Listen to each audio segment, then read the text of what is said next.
This is the PressBox High School Football Show with Booker Corrigan and legendary former McDonough coach Dom Damico. The guys look over everything going on in the world of high school football, both at the private school and public school level. Now, here's Booker Corrigan.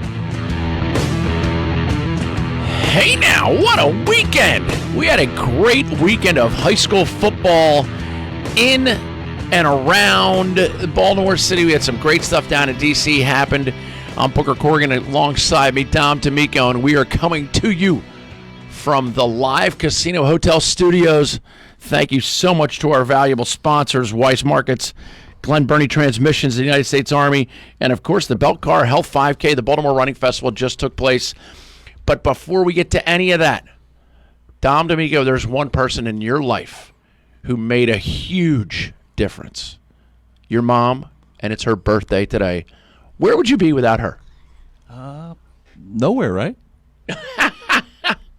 Yeah, well, without the role she played in your life. Yeah, well, great. You know, parents are important. You know, they're critical, and I was fortunate to have a really great mom and dad in my life, Yep. and you know, without them, it's a different journey. So, Yes, it certainly is. Yeah, it's a special time to be able to wish your mom happy birthday. No And today's the day. Chris Pelkey, his birthday today. Pelks, love you. Happy for him. We are going to get into some of those recaps of the games that I alluded to. Obviously, St. Francis IMG. We'll get to that after the break. We're going to talk about some parenting tips. I loved in our pre-gaming some of the stuff that you want to share there. And then the data points. Mind-blowing, the amount of research that you put into how are you going to get a D1 Sky? If you think you're a D1 player, how's that going to happen? How you make that come to fruition? And then the D2, the D3, there's other spots, there's other places to be a part of this great sport.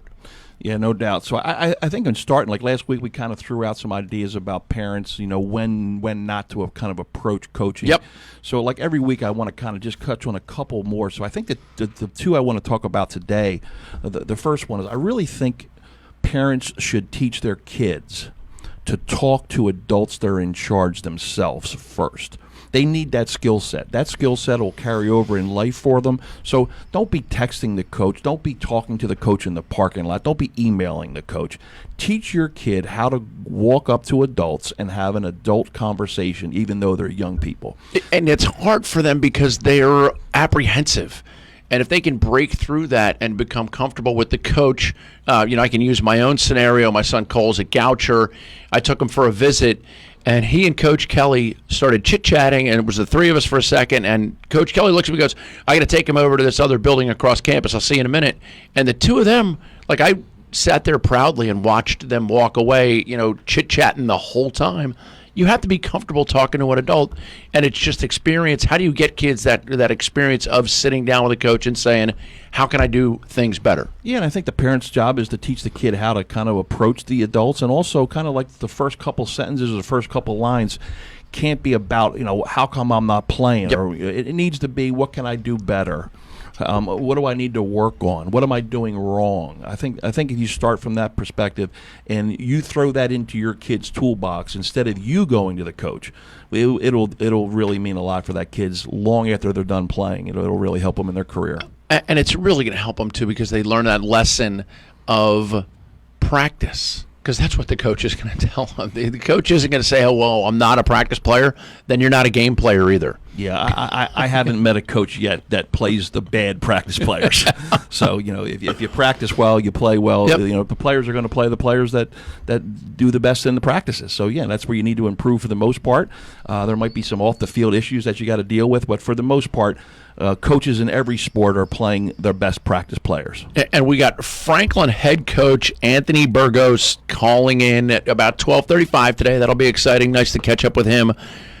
What did you notice that was big? We talked about the McDonough Mount St. Joe. Preston Howard, is he a D1 quarterback? Yeah, he's really special. I mean, just too much Preston Howard for the Gales to handle in Irvington. I was actually at the game, and he's just a game changer. He can throw the ball. He can run. He's big and strong. He's a great leader. So Preston Howard's and still young and developing. So he's going to be he's special now, and I think he's going to be really special in the next 2 years. Love to hear that. And now we do have Anthony Burgos on the line. Coach, can you hear me okay? Everything good for you, my man? Yes, everything's well. Awesome. Now tell me a little bit about Franklin, and first and foremost, because I was a player's coach. Who are some of the players on your team that are really overachieving right now for Franklin?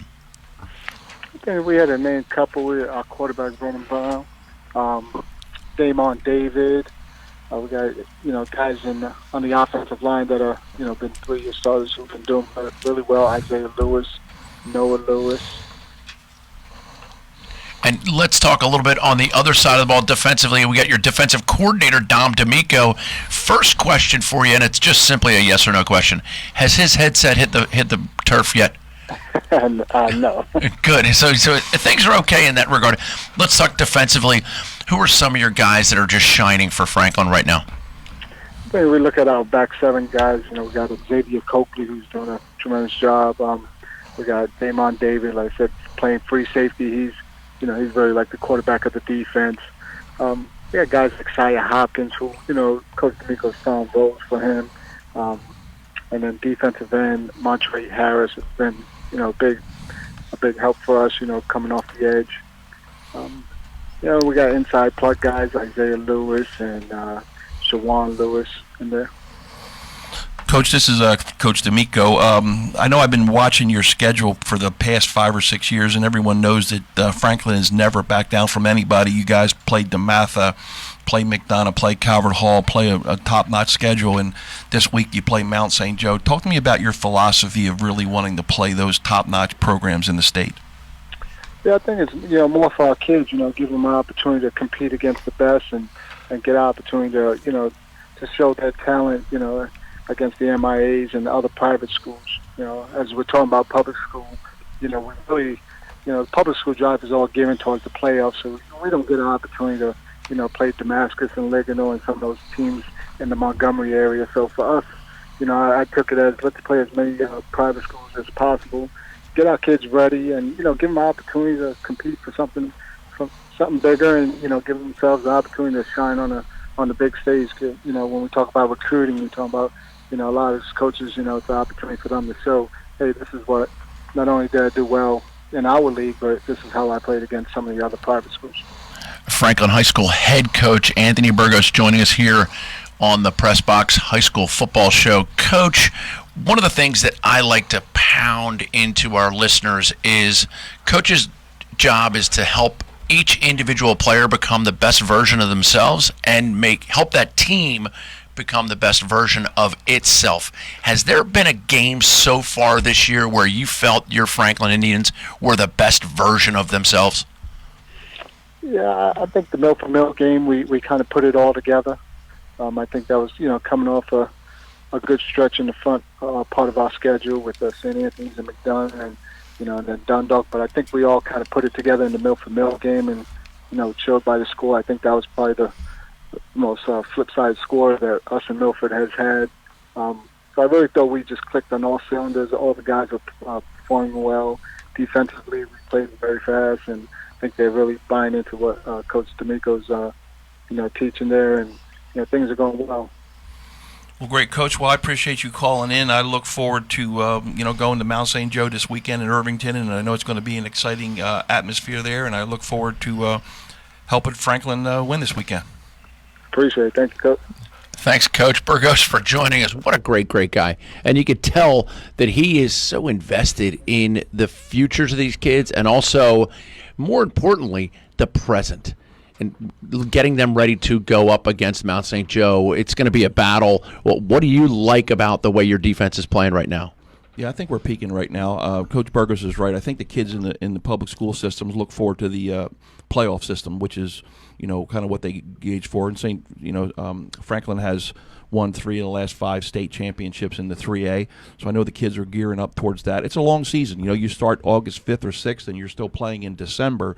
That's a long time to play. And this year with the new format, you actually have to win 5 games to be declared state championships after the season. So it's a long season, a little different than the MIAA. I'm used to being finished first week in November with Gilman. So we're playing for an extra month. And I think most of the public school kids look forward to that, and they judge their season based on how far they go in the playoffs. You got to love the fact that we have some recaps coming up. Good Counsel St. John's, DeMatha Gonzaga. We talked a little bit about Preston Howard. My man's got his Tampa Bay shirt on. Shout out to my girl Tanya down in Tampa Bay listening. You got to love the fans that we have all up and down the coast who follow along. We got some Dundalk football recap action, so they're making a playoff push. All that's coming up after the break, and then we're going to hit some data points for playing football at the next level. Thank you so much for making us part of your sports viewing day. Booker and Dom will be back right after this break. Need groceries today but don't have time to shop? Order online with same-day pickup or delivery at Wise Markets. Wise to go online. Now that's convenient. This is Stan the Fan for Glen Burnie Transmissions, located right in the heart of Glen Burnie for almost 60 years. If you suspect you're having a transmission problem, GBT can save you hundreds of dollars over taking it to the dealers for a repair. Make an appointment for a free diagnostic and estimate. Call GBT at 855-728-1841. Their mission is simple: to provide excellent service at a reasonable price. Go to their website at gbt-online.com to check out all of the 5-star reviews. Let my friend Mark Schwartzman and his GBT team take the troubles out of transmission troubles. Call them today at 855-728-1841. Respect. It's more than a word. In the U.S. Army, it is one of our core values, earned through selfless service to our nation and making a difference both at home and abroad. On the Army team, respect is earned daily. And now, in addition to earning respect, you may earn up to $40,000 in bonuses if you qualify. To learn more, visit goarmy.com/bonus or call 1-800-USA-ARMY, paid for by the U.S. Army.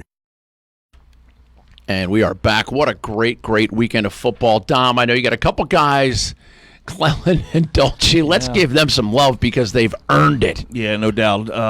One of my former players, Lance Cleland, who played for me in the mid-'90s and went on to play at Northwestern and won a Big Ten championship, actually, at Northwestern, is the current head football coach at St. Chris's in Richmond.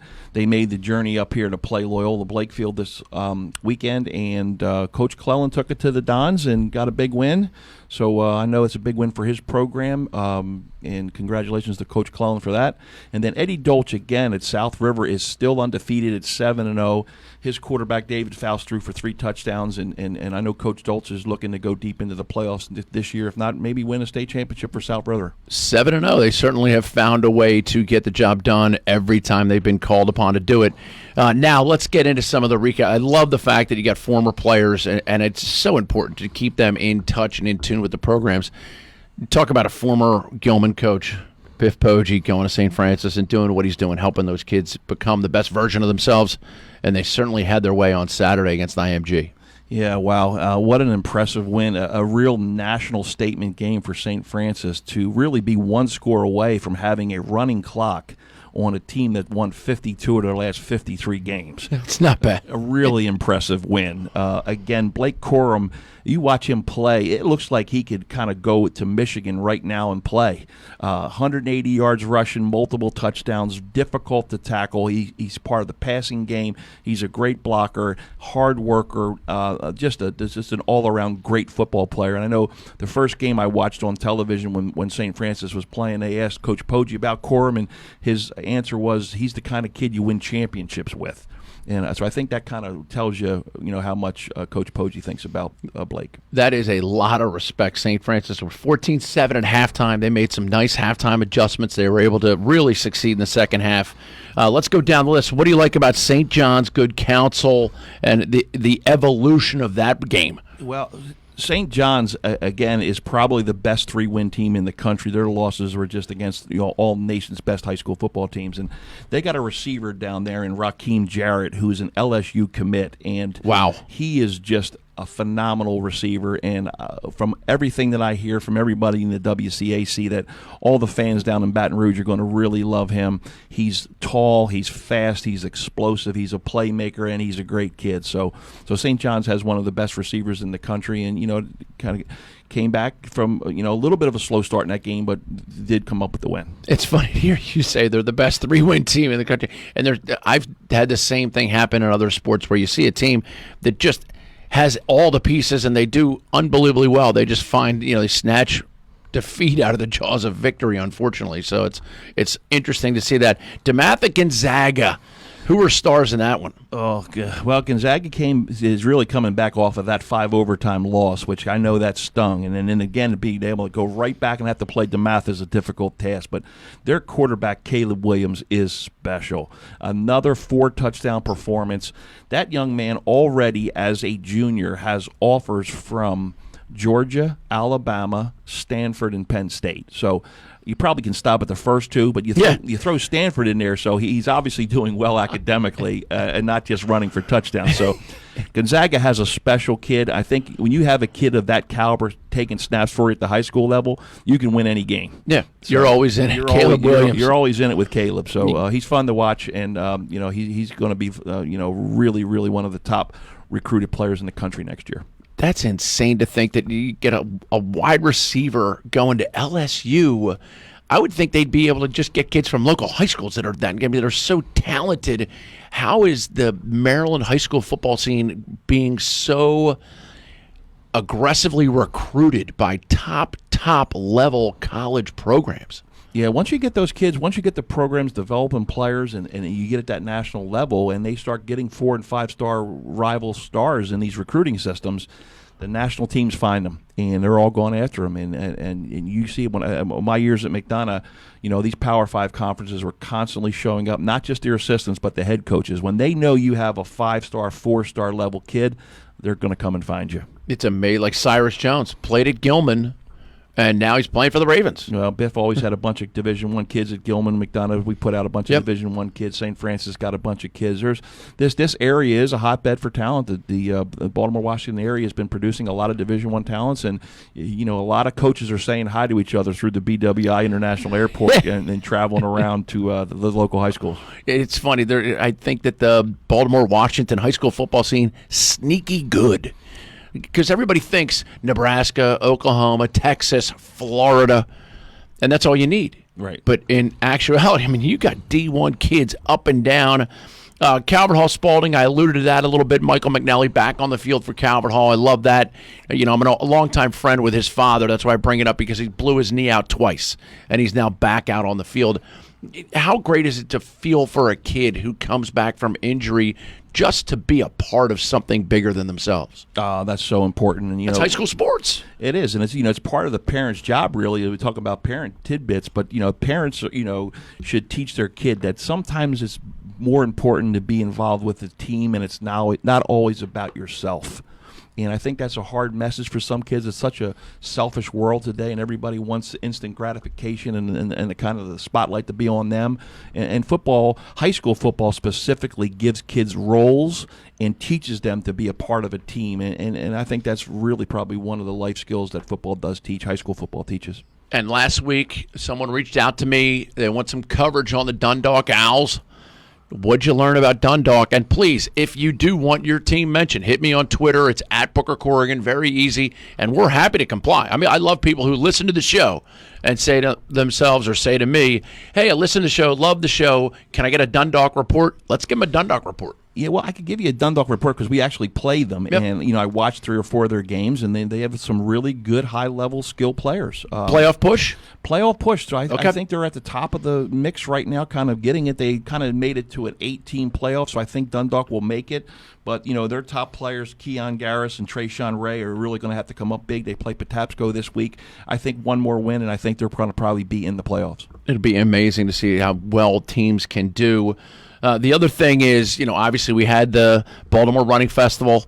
I got to give a huge shout out to my friends at Corrigan Sports Enterprises. An amazing job organizing that, amazing job executing it, and then an amazing job cleaning up from it. And Glenn and I were talking about it earlier on his show, that you show up on Friday at 4 o'clock, it doesn't look like anything's going to happen. And you leave Saturday at 5 p.m., it doesn't look like anything happened. But in between then, there's 23,000 runners, the Belcar Health 5K, the Care First Blue Cross Blue Shield half marathon, the full marathon, the team relay, all the runners, all the volunteers. Huge thank you to my man Chris Richardson, who helped out and volunteered after paying his own way to run in the 5K. Wow. That was nice people doing nice things for nice folks. So it all worked out really well. Corrigan Sports, especially my friend Chris Tomlinson doing a great job. Sadie McClellan, who handles all the registrations. Nuts. It's a good thing Dom Damico's not in charge of those registrations. Team effort, brother. Life's a team sport. Life is a team sport. Happy birthday, Chris Pelkey. Happy birthday to Miss Damico. I'm Booker Corrigan for Dom Damico. I'm reminding you, you only get one shot at today.